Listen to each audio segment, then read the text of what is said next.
Ukraine के महायुद्ध में पहली बार यूरोप के मीडिया की तरफ से एक बहुत बड़ी बात कही गई।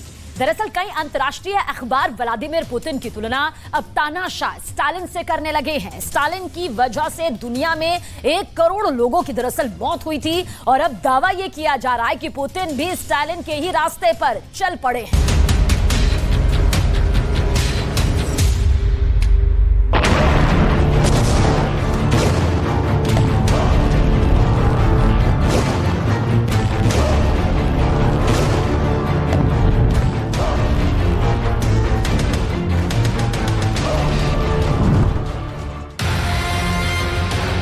आखिर रूस का वो नेता कौन है जिस पर 1 करोड़ लोगों की मौत का कलंक है?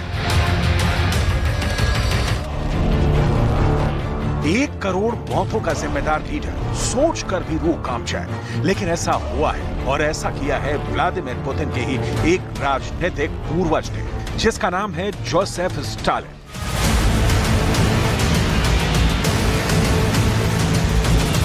और ब्रिटेन के एक अखबार ने अब पुतिन की तुलना सीधे सीधे सोवियत संघ के तानाशाह जोसेफ स्टालिन से कर दी है। यूक्रेन की जंग चल रही है, हजारों मौतें हो रही हैं और ऐसे वक्त में पुतिन की तुलना स्टालिन से कर देना पूरी दुनिया के लिए बहुत बड़ी खतरे की घंटी है।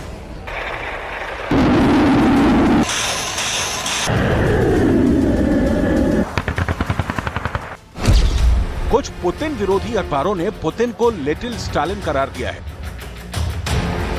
आखिर पुतिन और 1 करोड़ लोगों की मौत के जिम्मेदार स्टालिन के बीच ऐसी कौन सी समानताएं हैं जिसको यूरोप का मीडिया बढ़ चढ़कर प्रमोट कर रहा है ताकि पुतिन की इमेज को डैमेज किया जा सके?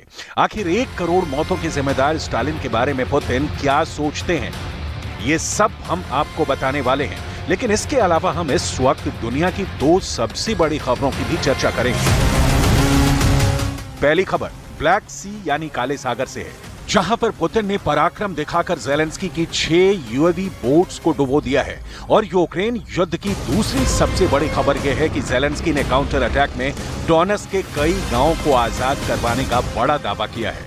डोनेट्स्क यूक्रेन में पुतिन का सबसे पुराना और मजबूत गढ़ है और यहां पर छिड़ी जंग ने पूरी दुनिया को चौंका दिया है। यूक्रेन ने दावा किया है कि उसको अपने काउंटर ऑफेंसिव में जीत मिलने की शुरुआत हो चुकी है।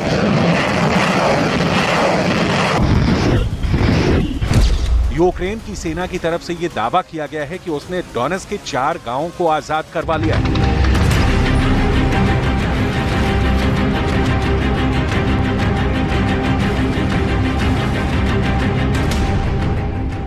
इन घटनाओं से एक बार रूस को यह आशंका सता रही है कि कहीं खार्किव, लीमान और इज्यूम की तरह डोनेट्स्क पर भी यूक्रेन का झंडा न फहरना शुरू हो जाए। रूस की तरफ से तो यह दावा किया जा रहा था कि उसने डोनेट्स्क के इलाके में यूक्रेन के काउंटर अटैक को नेस्तो नाबूद कर दिया है, लेकिन यूक्रेन के नए दावों ने पुतिन के कैंप में खलबली मचा दी है। ज़ेलेंस्की की तरफ से कोई हवाई दावे नहीं किए गए हैं, बल्कि बाकायदा वीडियो भी रिलीज किए गए हैं।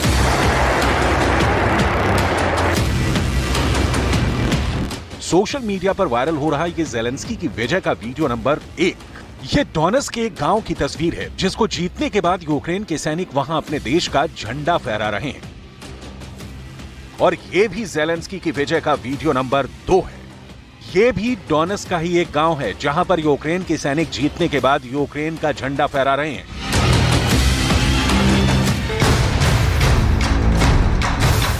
और ये यूक्रेन के अंदर डोनेट्स्क के ब्लागोटाने गांव की तस्वीरें हैं, जहां पर एक टूटे हुए खंडहर जैसे घर के अंदर यूक्रेन के सैनिक अपना झंडा फहरा रहे हैं।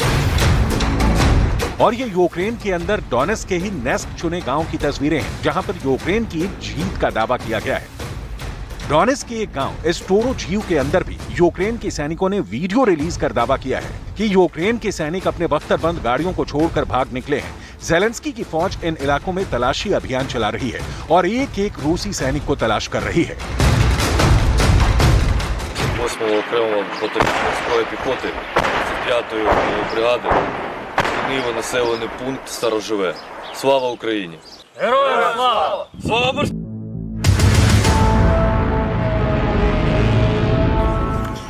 आपने सुना, जब यूक्रेन का सैनिक अपना विजय संदेश जारी कर रहा था, उस वक्त भी जंग चल रही थी और गोलियों की आवाजें सुनाई दे रही थी। ज़ेलेंस्की की फौज किस तरह से खूंरेज जंग जीतने के दावे कर रही है, जरा ये एक और बयान देखिए। Операція почалася приблизно о 5 ранку. Ми висадилися з броньованих своїх машин і почали штурм. Спочатку ворог оказав супротив, питався подавити нас своєю артилерією. Нам вдалося переламити ініціативу, взяти ініціативу в свої руки і потихеньку, хата за хатою, почали звільняти село. Приблизно було знищено порядка 50 осіб особового складу ворога і 4 рашистів. इन 4 गांवों पर कब्जा हाल के दिनों में यूक्रेन की सबसे बड़ी जीत है। इन 4 गांवों की आबादी करीब 5000 बताई जा रही है। दूसरी तरफ ज़ेलेंस्की की तरफ से पुतिन पर एक और बड़ा आरोप लगा दिया गया है। यूक्रेन की आर्मी का दावा है कि यूक्रेन के अंदर मौजूद ज़ापोरिज़िया में रूस ने एक और बांध को उड़ा दिया है।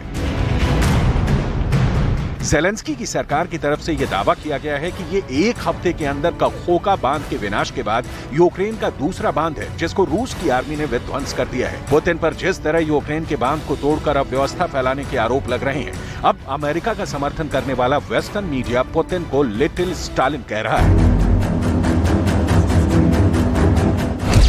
यह तुलना इसलिए हो रही है क्योंकि सोवियत संघ के तानाशाह स्टालिन ने साल 1941 में यूक्रेन की नीप्रो नदी पर मौजूद एक बांध को नष्ट कर दिया था।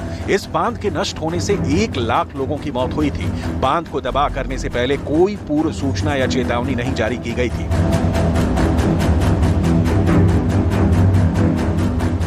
जिसका असर ये हुआ कि अराजकता फैल गई। वेस्टर्न मीडिया का आरोप है कि अपने जीवन काल में 1 करोड़ लोगों को मारने वाले स्टालिन के ही रास्ते पर चलकर पुतिन ने खेरसॉन के अंदर एक बांध को तोड़ दिया है, जिससे 5 लाख लोग प्रभावित हुए हैं।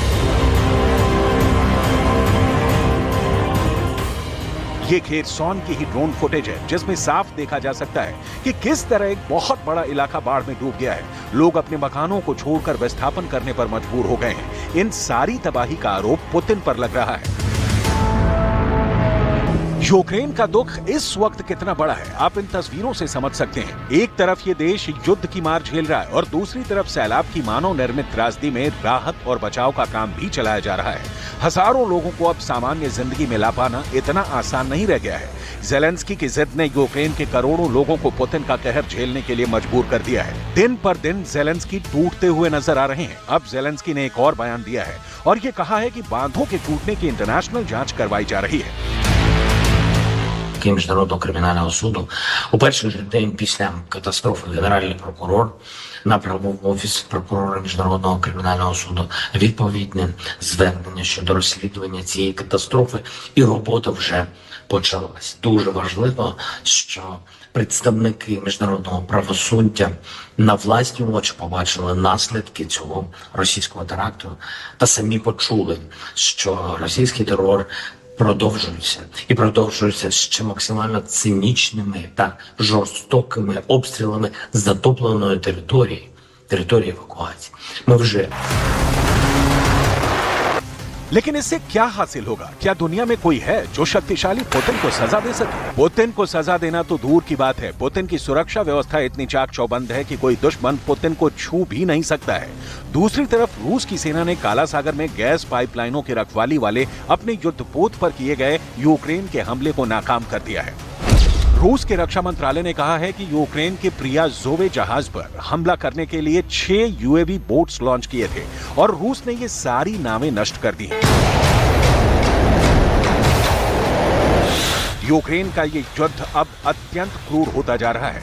जिस तरह युद्ध के बाद सैलाब की त्रासदी ने यूक्रेन को बर्बाद किया है, नेटो चाह कर भी युद्ध के परिणाम को नहीं बदल पा रहा है।